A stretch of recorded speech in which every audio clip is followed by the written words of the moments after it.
नमस्कार साथियों, चैनल हिंदी विषय साहित्य में आप सभी का पुनः हार्दिक अभिनंदन है। और आज हम चर्चा करेंगे जयशंकर प्रसाद की प्रसिद्ध कृति कामायनी के विषय में। परीक्षा का समय है यह, तो इस पूरी पुस्तक के देखिए छोटी सी प्यारी सी पुस्तक है ये, और इस पर लिखा हुआ है महाकवि जयशंकर प्रसाद की अमर काव्य कृति, विश्व साहित्य की अनुपम निधि, अनेक भाषाओं में अनुदित कामायनी। देखिए मेरा ऐसा मानना है कि कामायनी प्रत्येक व्यक्ति को अपने जीवन में पढ़नी चाहिए, और जिस प्रकार इसका साइज है और तो छोटी सी कृति है ये, पढ़ लेने में इसको कोई हर्ज नहीं है, और बहुत ही जीवन उपयोगी ज्ञान, जो शाश्वत ज्ञान है, जो जीवन का सत्य है, उसके तरफ हमें अग्रसर करती है यह कृति। यदि आप इसको पूरा पढ़ लेते हैं तो निश्चित रूप से आपके जीवन में थोड़ा बहुत परिवर्तन तो अवश्य ही आएगा। लेकिन आज हम इसे पूरा नहीं पढ़ेंगे। प्रतियोगी परीक्षाओं के इस समय में, जबकि हमारी परीक्षा बहुत निकट है, हम चर्चा करेंगे इसकी विशेषताओं के बारे में और जहां से प्रश्न पूछे जा सकते हैं। इसी क्रम में मैंने चैनल पे आपको पुराने पेपर करवाए हैं। आपने देखा है कि जयशंकर प्रसाद की कृतियों से लगातार प्रश्न पूछे जा रहे हैं। विशेषतः पिछले दोनों पेपर में जयशंकर प्रसाद, छायावादी जो चारों कवि हैं, उनसे संबंधित प्रश्न पूछे जा रहे हैं। तो इसी क्रम में आपके समक्ष आज मैं वीडियो प्रस्तुत जो करने जा रही हूँ, सीधे से देखिए, ये रामचंद्र शुक्ल का हिंदी साहित्य का इतिहास ग्रंथ है। आप सभी लोग इसकी महत्ता से बिल्कुल अनभिज्ञ नहीं होंगे, सभी इसकी महत्ता के विषय में जानते होंगे। तो इसी में से मैं आज आपको कामायनी से संबंधित अंश करवाऊंगी। ऐसा मैं इसलिए कह रही हूँ क्योंकि पिछले 2-3 जो वर्षों से रामचंद्र शुक्ल के ग्रंथ का विशेष महत्व है, हमेशा से ही है, ऐसा नहीं है, लेकिन इससे कथन और पंक्तियाँ बहुत ज़्यादा पूछे जा रहे हैं। अब आप लोग ये पूरा ग्रंथ बहुत कम लोग पढ़ते हैं, लेकिन इसमें से छायावाद के जो कवियों से संबंधित विषय सामग्री इसमें दी हुई है, वो मैं आपके समक्ष प्रस्तुत करूंगी। तो उसी क्रम में आज जो पहली चीज़ मैं आपको आज इससे पढ़ाने जा रही हूँ, वह है हमारी कामायनी। मैं आपको पढ़ के सुनाऊंगी मेरा कामायनी के विषय में मेरे क्या विचार हैं, ठीक है। इससे संबंधित जो नोट्स हैं वह सब हम यहाँ नहीं करेंगे। रामचंद्र शुक्ल ने कामायनी के विषय में क्या कहा है, उसको हम इस पुस्तक के माध्यम से पढ़ेंगे। इसी के अंतर्गत आपको इसकी संक्षिप्त कथा की जानकारी भी मिल जाएगी। इसके प्रमुख सर्ग, उनके प्रमुख पद्यों को भी इसमें शुक्ल जी ने दिया है, और लगातार यहीं से उनके उदाहरण देकर, कथन देकर उनसे प्रश्न पूछे जाते हैं। तो इसी को पढ़ेंगे आज। शुरू करते हैं। हमारी रामचंद्र शुक्ल ने कामायनी को के विषय में क्या कहा है, इसको आज की कक्षा में हम जानेंगे।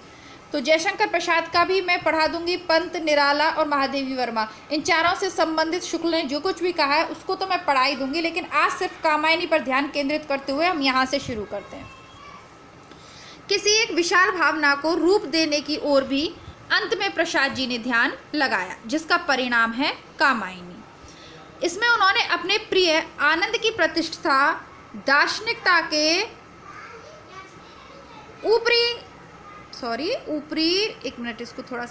ऊपरी आभास के साथ कल्पना की मधुमती भूमिका बनाकर की है। तो मधुमती भूमिका, इसको भी ध्यान रखना है आपको शब्द को। यह आनंदवाद वल्लभाचार्य के काय या आनंद के ढंग का न होकर तांत्रिकों और योगियों की अंतर्भूमि पद्धति पर है। प्राचीन जल प्लावन के उपरांत मनु द्वारा मानवीय सृष्टि के पुनः विधान का आख्यान लेकर इस प्रबंध काव्य की रचना हुई है। काव्य का आधार है मनु का पहले श्रद्धा को और फिर इड़ा को पत्नी के रूप में ग्रहण करना, तथा इड़ा को बंदनी या सर्वथा अधीन बनाने का प्रयत्न करने पर देवताओं का उन पर कोप करना। तो ये इसकी कथा 2 पंक्तियों में शुक्ल जी ने बता दी है कि जो जल प्लावन की घटना हुई उसके बाद क्या हुआ, ये बिल्कुल इन्होंने छोटे सी 2 पंक्तियों के माध्यम से हमें बता दिया है पूरी कथा का सार। और मैं आपको बता दूं कि कामायनी की रचना करी थी प्रसाद जी ने 1935 में, और जहाँ से श्रद्धा है, लज्जा है, फिर सारे सर्ग, इसमें कुल 15 सर्ग हैं, और अंत में जो आनंदवाद की स्थापना इसमें की गई है। यानी कि जीवन का असली लक्ष्य क्या है, उद्देश्य क्या है, अंत में हम सभी कार्यों से क्या करना चाहते हैं, आनंद ही तो प्राप्त करना चाहते हैं ना। किसी के मिलन में, मिलन आपके प्रेम का हो या मिलन परमात्मा का हो या प्रेमी का हो, जो तो अंत में उद्देश्य तो आनंद प्राप्त करना ही है ना। तो विभिन्न मार्गों पर किस प्रकार जीवन के मार्गों से होते हुए आप आनंद को प्राप्त कर सकते हैं, यही कामायनी का दर्शन भी है। तो उस आनंदवाद के दर्शन की प्रतिष्ठा इसमें की है, ये शुक्ल जी कहते हैं। रूपक की भावना के अनुसार श्रद्धा विश्वास समन्वित रागात्मिका वृत्ति है, और इड़ा व्यवसायत्मका बुद्धि, यानी इड़ा श्रद्धा किसका प्रतीक है, हृदय का। रागात्मक वृत्ति मतलब हृदय का। और ईड़ा व्यवसायत्मक बुद्धि का। ईड़ा किसका प्रतीक है? बुद्धि का। कवि ने श्रद्धा को, अब देखिए इनके गुणों पर ध्यान दीजिएगा, कवि ने श्रद्धा को मृदुता, प्रेम और करुणा का प्रवर्तन करने वाली और सच्चे आनंद तक पहुंचाने वाली चित्रित किया है। ईड़ा या बुद्धि अनेक प्रकार के वर्गीकरण और व्यवस्थाओं में प्रवृत्ति करती हुई कर्मों में उलझाने वाली चित्रित की है। कथा इस प्रकार चलती है। शुक्ल जी कहते हैं, जल प्रलय के बाद मनु की नाव हिमवान की चोटी पर लगती है और मनु वहाँ चिंताग्रस्त बैठे हैं। मनु पिछली सृष्टि की बातें और आगे की दशा सोचते सोचते शिथिल हो जाते हैं कि अब मनु अकेले ही बचे, सब प्रलय हो गई है, सब देवताओं का नाश हो गया है, तो क्या करें, यही वो सोचते रहते हैं। अब देखिए यहाँ पर कामायनी का ये देखें ना, तो देखिए ये लिखा हुआ है, हिमगिरी के उत्तुंग शिखर पर बैठ शिला की शीतल छां एक पुरुष भीगे नयनों से देख रहा था प्रलय प्रवाह। नीचे जल था, ऊपर हिम था, एक तरल था, एक सघन, एक तत्व ही को ही प्रधान था, कहो उसे जड़ या चेतन। तो इन्हीं शब्दों का उन्होंने अर्थ करके लिख दिया है। तो ये लाइनें पूछी जाती हैं, इसलिए मैंने आपको ये पढ़ के सुना दी है।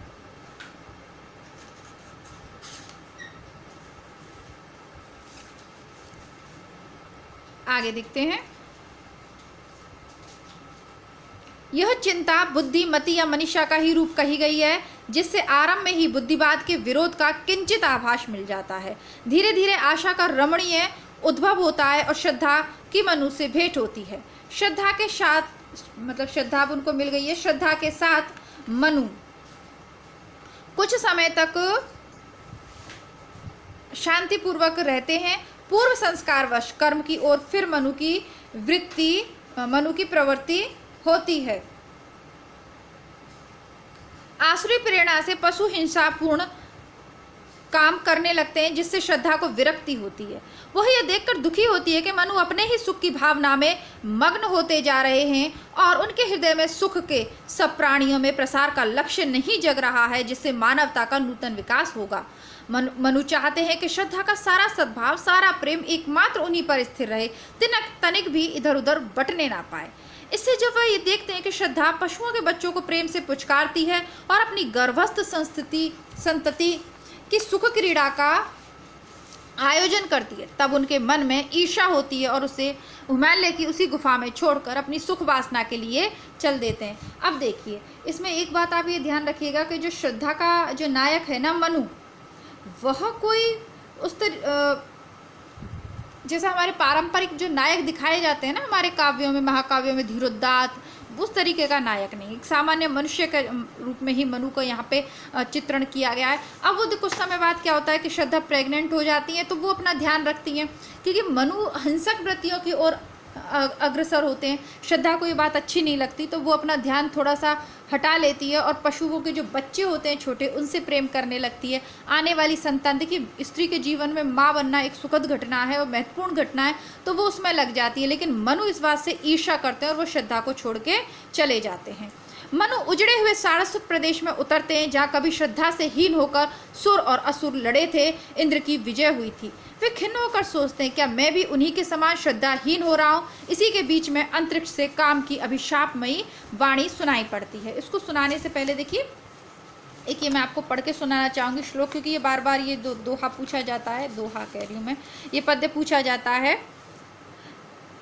ये श्रद्धा जब मिलती है तो उसने कैसे वस्त्र पहने होते हैं, इसके विषय में। नील परिधान बीच सुकुमार खुल रहा, मृदुल अधखुला अंग खिला हो ज्यों बिजली का फूल, मेघ बन बीच गुलाबी रंग।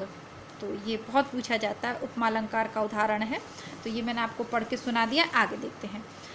अब काम की अभिशाप भरी वाणी सुनाई पड़ती है, क्योंकि श्रद्धा किसकी पुत्री है? काम की पुत्री मानी जाती है। अब क्योंकि तो पिता को दुख तो होगा ही अगर कोई उसकी पुत्री का परित्याग कर दे, तो वो उसको कहते हैं, मनु तुम श्रद्धा को भूल उस पूर्ण आत्मविश्वास मणि को उड़ा दिया समस्तूल। तुम भूल गए पुरुषत्व मोह में कुछ सत्ता है नारी की, समरसता है संबंध बनी अधिकार और अधिकारी की। बहुत ही महत्वपूर्ण लाइनें हैं, अगर इनसे सीख सकते हैं तो, जैसा कि मैंने कहा, मैं इस कामायनी को आपको पूरा पढ़ाऊंगी, तो और उस समय इसकी व्याख्या करूंगी। आज केवल परीक्षा उपयोगी तथ्य मैं आपको बता रही हूँ, तो अधिक गहराई में व्याख्या में नहीं जाऊंगी, क्योंकि जब व्याख्या करते हैं तो फिर बहुत गहराई में चले जाते हैं और समय लगता है। और यूं ही किसी चीज़ को जल्दबाजी में करा देना आप जानते हो मेरी आदत में है नहीं। तो मैं आगे बढ़ती हूँ, बस आप इसको याद कर लीजिएगा। ये पूछी जाती है, प्रसाद जी की पंक्तियाँ हैं। यह अभिनव मानव प्रजा सृष्टि, ये भी देखिए, ये लाइनें भी पूछी हुई हैं, ये लाइनें भी पूछी हुई हैं, लाइन लगा निशान लगा लीजिएगा। यह अभिनव मानव प्रजा सृष्टि द्वैता में लगी निरंतर ही वर्णों की करती रहे वृष्टि। अनजान समस्याएं ही गढ़ती रचती हो अपनी ही विनष्टि। कोलाहल कलह अनंत चले एकता नष्ट हो बड़े वेद। अभिलाषित वस्तु तो दूर रहे हाँ मिले अनिच्छिद दुखद खेद। क्या है कि मानव प्रजा क्या करती है, अपने ही कर्मों के माध्यम से इस प्रकार की सृष्टि करती है कि अभिलाषित वस्तु यानी जो जीवन में क्या अभिलाषित है, मैं आनंद शांति सुख, वो तो दूर रहता है। अनिच्छित दुख खेद, केवल दुख और खेद ही हमें मिलते रहते हैं। प्रभात होता है, मनु आप अपने सामने एक सुंदरी को खड़ी पाते हैं, यानी जब इड़ा का प्रवेश हो जाता है मनु के जीवन में, उसी का यहाँ पर वर्णन है।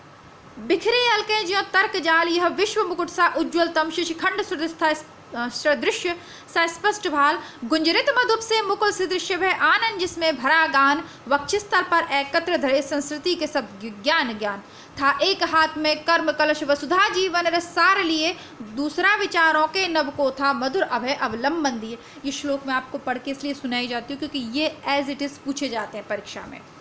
यह इड़ा बुद्धि थी जिसके साथ मनु सारस्वत प्रदेश की राजधानी में रह गए। मनु के मन में जब जगत और उसके नियामक के संबंध में जिज्ञासा उठती है तो उससे कुछ सहाय पाने का विचार आता है। तब इड़ा कहती है, हाँ तुम ही हो अपने सहाय, जो बुद्धि कहे उसको न मानकर फिर किसकी नर शरण जाए। यह प्रकृति परम रमणीय अखिल ऐश्वर्य भरी शोधक विहीन, तो मुस्का पटल खोलने में परिकर कस कर नव कर वन कर्मलीन। सबका नियमन शासन करते बस बढ़ा चलो अपनी क्षमता, तुम जड़ता को चैतन्य करो विज्ञान सहज साधन उपाय।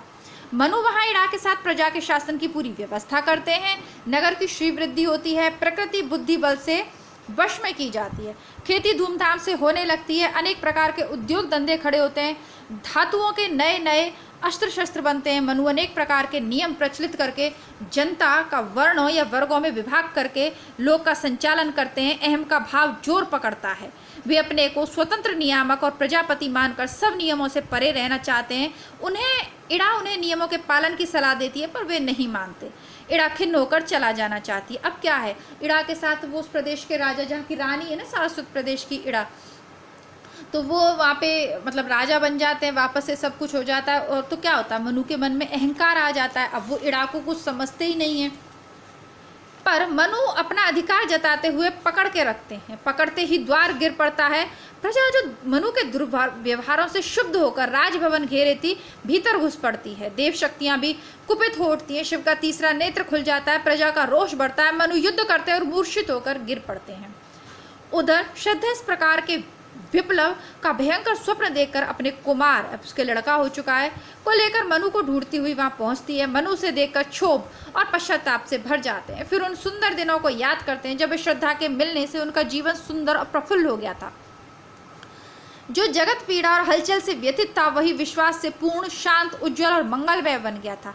मनु से चटपट अपने को वहां से निकाल ले चलने को कहते हैं। जब रात हुई तब मनु उठकर चुपचाप वहां से न जाने कहाँ चल दिए। उनके चले जाने पर श्रद्धा और इड़ा की बातचीत होती है। इड़ा अपनी बांधी हुई अधिकार व्यवस्था के इस भयंकर परिणाम को देखकर अपना साहस छूटने की बात कहती है।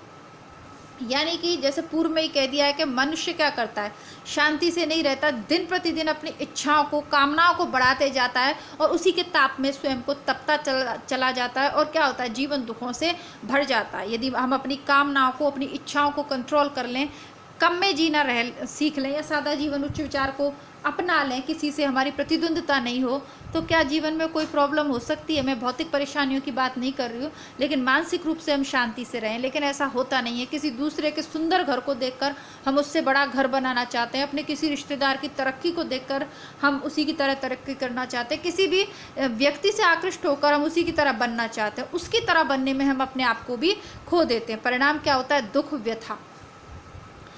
अब इड़ा क्या कहती है, संभाग वर्ग बन गया जिन्हें अपने बल का है गर्व, उन्हें अधिकार न सीमा में रहते, पावस निर्जर से बे बहते, सब पिए मत लाल सा घूट, मेरा साह सब छूट गया। पर श्रद्धा इड़ा को समझाते हुए कहती है, वन विषय ध्वांत सिर चढ़ी रही पाया न हृदय, तू विकल कर रही है अभिनय।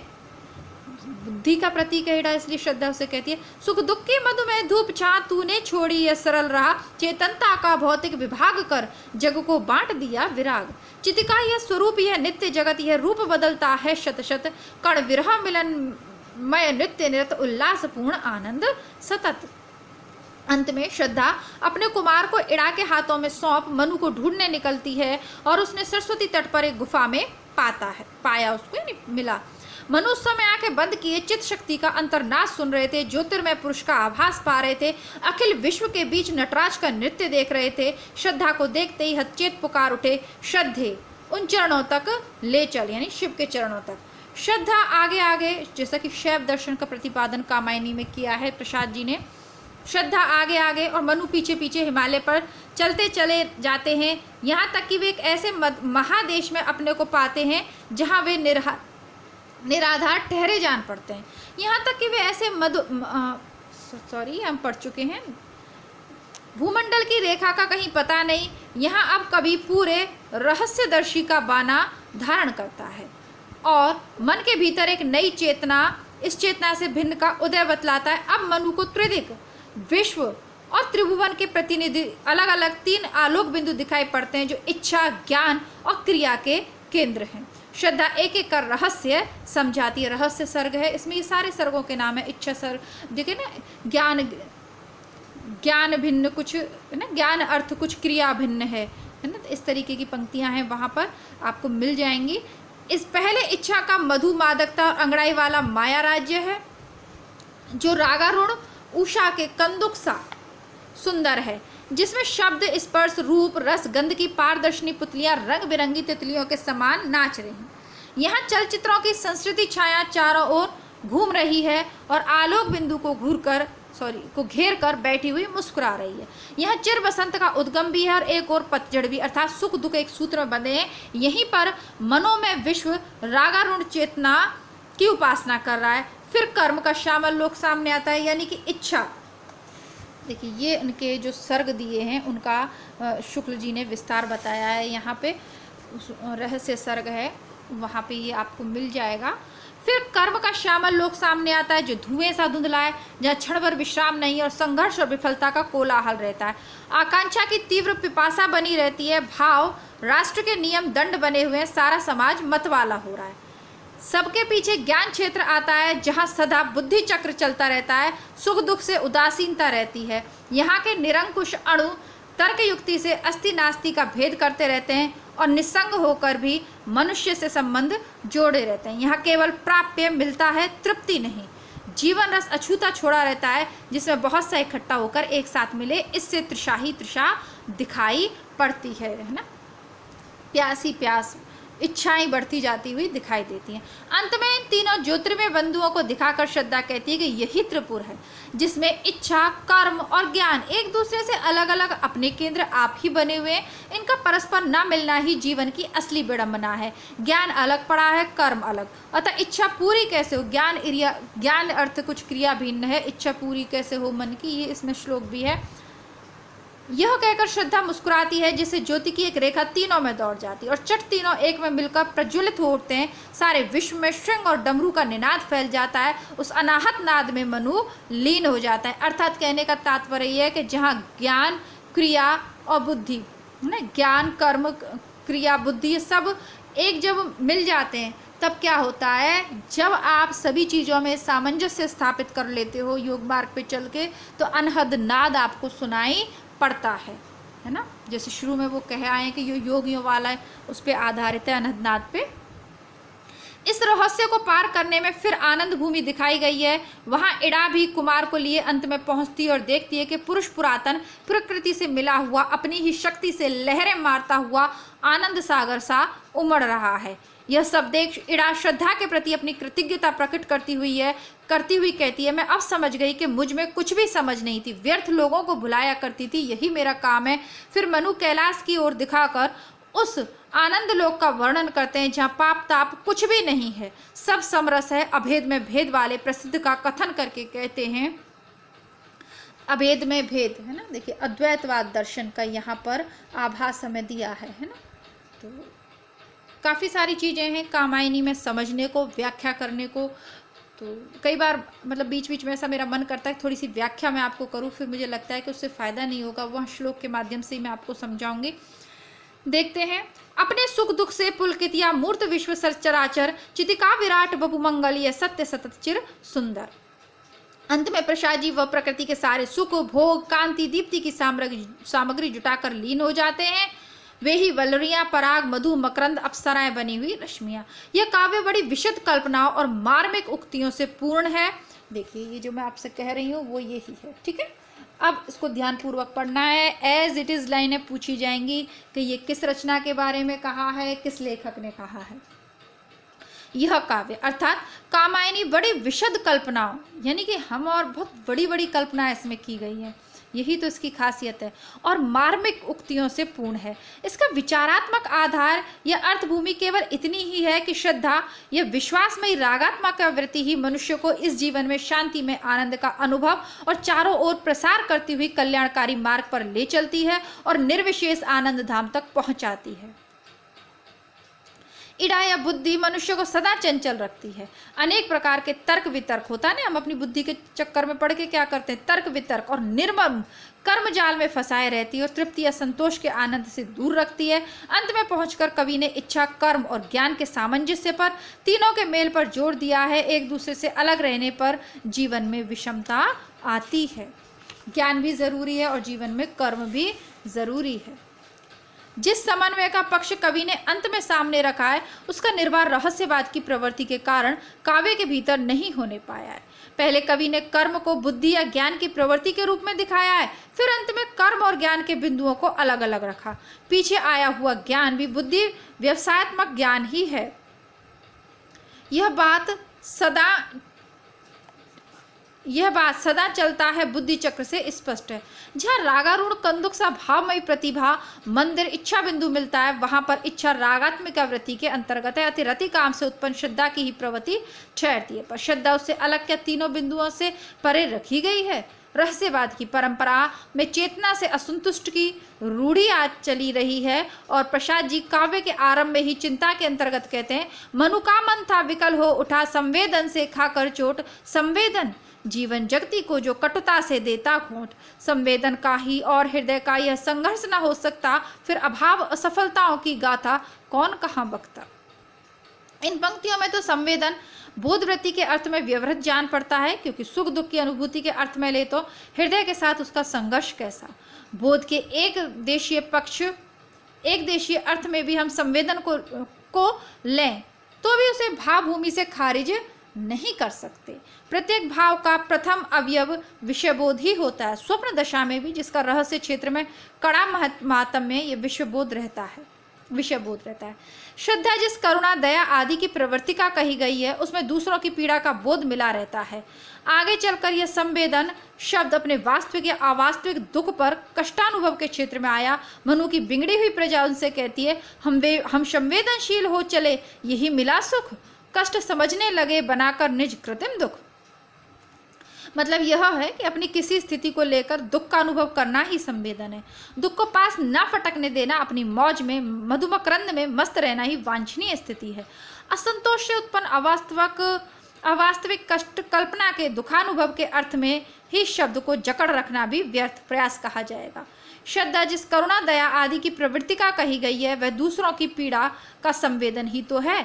दूसरों के दुख का अपना दुख हो जाना ही तो करुणा है, पर दुखानुभव अपनी ही सत्ता का प्रसार तो सूचित करता है। चाहे जिस अर्थ में ले, संवेदन का तिरस्कार कोई अर्थ नहीं रखता। संवेदन चेतना जागरण आदि के परिहार का जो बीच बीच में अभिलाष है उसे रहस्यवाद का तकाजा समझना चाहिए। ग्रंथ के अंत में यानी कामायनी के अंत में जो हृदय बुद्धि और कर्म के मेल या सामंजस्य का पक्ष रखा गया है वह बहुत समीचीन है। उसे हम गोस्वामी तुलसीदास में उनके भक्ति मार्ग की सबसे बड़ी विशेषता के रूप में दिखा चुके हैं। जहाँ समन्वय की बात करते हैं ना, तुलसीदास का सारा काव्य ही समन्वय की विराट चेष्टा है। ये ग्रियर्सन का कथन है, कल हमने नोट्स में पढ़ा था। आगे देखते हैं। अपने कई निबंधों में हम जगत के वर्तमान अशांति और अव्यवस्था के कारण इसी सामंजस्य का अभाव कह चुके हैं, पर इस सामंजस्य का स्वर हम कामायनी में और कहीं नहीं पाते। श्रद्धा जब कुमार को लेकर प्रजा विद्रोह के उपरांत सारस्वत नगर में पहुंचती है, तब इड़ा से कहती है कि सिर चढ़ी रही पाया ना हृदय। क्या श्रद्धा के संबंध में नहीं कहा जा सकता था कि रस पगी रही पाई न बुद्धि? जब दोनों अलग अलग सत्ताएं करके रखी गई हैं, तब एक को दूसरी से शून्य कहना और दूसरी को पहली से शून्य न कहना गड़बड़ में डालता है। कहने का तात्पर्य है कि अगर आप इड़ा की कमी बता रहे हो उसे बुद्धिवाद का, तो श्रद्धा में भी तो कुछ कमी आ रही। अगर इड़ा में श्रद्धा नहीं है तो श्रद्धा में भी तो इड़ा नहीं है, बुद्धि नहीं है। पर श्रद्धा में किसी प्रकार की कमी की भावना कवि की एकांतिक मधुर भावना के अनुकूल नहीं थी। बुद्धि की विरहंगना द्वारा बुद्धिवाद के विरुद्ध उस आधुनिक आंदोलन का आभास भी कवि को इष्ट जान पड़ता है, जिसके प्रवर्तक आनो तोले फ्रांस ने कहा है कि बुद्धि के द्वारा सत्य को छोड़कर सब कुछ सिद्ध हो सकता है। बुद्धि पर मनुष्य को विश्वास नहीं होता। बुद्धि या तर्क का सहारा तो लोग अपनी भली बुरी प्रवृत्तियों को ठीक प्रमाणित करने के लिए लेते हैं। तो बुद्धिवाद के विरोधी हैं प्रसाद जी, है ना, आनंद मार्ग के प्रतिष्ठापक हैं। बुद्धि के द्वारा तो वकील लोग सही को गलत और गलत को सही कोर्ट में पेश करके जीत हासिल कर लेते हैं ना। विज्ञान द्वारा सुख साधनों की वृद्धि के साथ साथ विलासिता और लोभ की असीम वृद्धि तथा यंत्रों के परिचालन से जनता के बीच फैली हुई घोर अशक्तता, दारिद्रता आदि के कारण वर्तमान जगत की जो विषम स्थिति हो रही है, उसका भी थोड़ा सा आभास मनु की विद्रोही प्रजा के इन वचनों के द्वारा दिया गया है। प्रकृति शक्ति तुमने यंत्रों से सबकी छीनी, शोषण कर जीवनी बना दी जर्जर झीनी, है ना। ये देखिए आधुनिकता का बोध है कामायनी में। वर्तमान में भी मशीनीकरण, इसे कंप्यूटर के रूप में समझिए। जब से कंप्यूटर आया है तब से लोगों की नौकरियां छिन गई हैं। जब शिक्षक की बात करें तो एक वेबसाइट बना दी, वो हजारों लोग उस वेबसाइट को बैठ के देख रखे। शिक्षकों की नौकरियां भी भविष्य में एक तरीके से संकट की स्थिति आ जाएगी, क्योंकि एक अकेले कंप्यूटर के माध्यम से ही बहुत सारे बच्चे अब पढ़ रहे हैं ना। ऑनलाइन टीचिंग है, बहुत सारी चीज़ें हैं। तो मनुष्य मशीनों के विकास ने कहीं ना कहीं बेरोजगारी को फैलाया ही है। हालांकि काम को आसान और सुविधाजनक तो कर दिया, लेकिन लोगों से छीन लिया उनका आनंद, उनका काम। वर्गहीन समाज की साम्यवादी पुकार की भी दबी दबी सी गूंज जो 2-3 जगह है। विद्युत कण मिले झलकते से में विज्ञान की भी झलक है। यदि मधुचर्या का अतिरेक और रहस्य की प्रवृत्ति बाधक ना होती तो इस काव्य के भीतर मानवता की योजना शायद अधिक पूर्ण और सुव्यवस्थित रूप में चित्रित होती। कर्म को कवि ने या तो काम्य यज्ञों के बीच दिखाया अथवा उद्योग धंधों या शासन विधानों के बीच। श्रद्धा के मंगलमय योग से किस प्रकार कर्म धर्म का रूप धारण करता है, ये भावना कवि से दूर ही रही। इस भव्य और विशाल भावना के भीतर उग्र और प्रचंड भाव भी लोक के मांगलिक विधान के अंग हो जाते हैं। श्रद्धा और धर्म का संबंध अत्यंत प्राचीन काल से प्रतिष्ठित है। महाभारत में श्रद्धा धर्म की पत्नी कही गई है। हृदय के आधे पक्ष को अलग रखने से केवल कोमल भावों की शीतल छाया के भीतर आनंद का स्वप्न देखा जा सकता है। व्यक्त जगत के बीच उसका आविर्भाव और अवस्थान नहीं दिखाया जा सकता। यदि हम इस विशद काव्य की अंतर योजना पर न ध्यान दें, समष्टि रूप में उसका कोई समन्वित प्रभाव न ढूंढें, श्रद्धा, काम, लज्जा, ईड़ा इत्यादि को अलग अलग लें, तो हमारे सामने बड़ी रमणीय चित्रमयी कल्पना अभिव्यंजना की अत्यंत मनोरम पद्धति आती है। इन वृत्तियों की आभ्यंतर प्रेरणाओं और बाह्य प्रवृत्तियों को बड़ी मार्मिकता से परख कर इनके स्वरूपों की निराकार उद्भावना की गई है। स्थान स्थान पर प्रकृति की मधुर, भव्य और आकर्षक विभूतियों की योजना का तो कहना ही क्या। प्रकृति के ध्वंसकारी भीषण रूप वेग का भी अत्यंत व्यापक परिधि के बीच चित्रण हुआ है। इस प्रकार प्रसाद जी प्रबंध क्षेत्र में भी जो छायावाद के चित्र विधान और लाक्षणिक शैली की सफलता की आशा बंधा गए हैं। इसके बाद सुमित्रा नंदन पंत के विषय में शुक्ल जी ने लिखा है। यदि आप लोग पढ़ना चाहें तो इसे भी हम आपको कल पढ़ा देंगे, आप प्लीज़ कमेंट कर देना। और नहीं तो कामायनी से संबंधित प्रश्न बहुत पूछे जाते हैं, बार बार इस तरीके के प्रश्न पूछे जाते हैं जहाँ ये सब बातें आपको जानकारी होनी चाहिए, तभी आप कथन और पंक्तियों वाले प्रश्नों का भी उत्तर दे पाएंगे। तो वो मैंने आपको करवा दिया है। मिलते हैं कल एक नए वीडियो के साथ, तब तक के लिए नमस्कार, धन्यवाद, जय हिंद। देखिए वीडियो को आप लोग लाइक ज़रूर करें। साथ ही साथ क्या है कि थोड़ा सा मेरे हाथ में चोट लगने के कारण मैं नोट्स आपके लिए अभी नहीं बना रही हूँ, तो जितना भी किताबों से मैं आपको उपयोगी करवा सकती हूँ वही करवा रही हूँ। तो इसी क्रम में कल मिलते हैं। आपको वीडियो कैसा लगा आप कमेंट बॉक्स में लिख दीजिए। लगा क्या? देखिए इसमें मैंने तो अपनी तरफ से कुछ जोड़ा नहीं है, जो शुक्ल जी ने लिखा है वो आपके समक्ष प्रस्तुत कर दिया। यदि आपके परीक्षा में किसी भी प्रकार से सहायता पहुंच पाती है तो मुझे अच्छा लगेगा। ठीक है, जय हिंद।